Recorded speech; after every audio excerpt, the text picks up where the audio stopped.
way.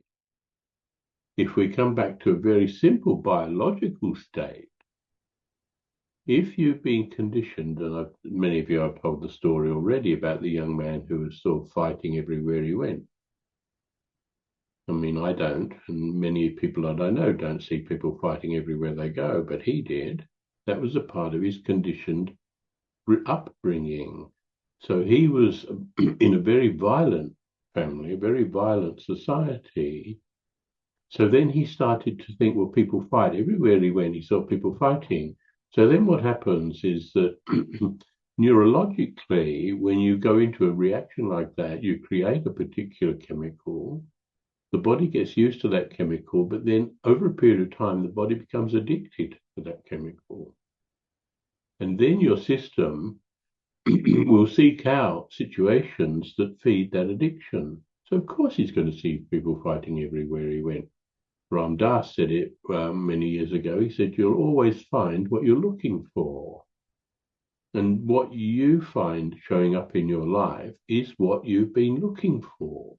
Now, you might think that's rubbish because I didn't want this, I didn't look for this, and so on and so forth. But if you have not yet embraced the shadow, which is equally responsible for creating the world that presents to you, then you're always going to be in conflict.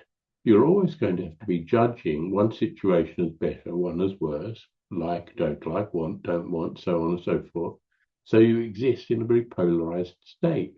The polarized state itself must be founded on judgment. If you think about that, any polarized state that you exist within, where you still have likes and dislikes, preferences, is a reality built on judgment. And so you present to the world two different sides of a story. One side is your comfort zone, the other side is outside of the comfort zone.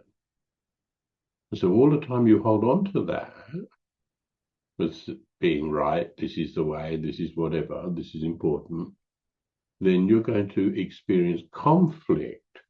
Now, for some people, that conflict is manifesting physically, externally.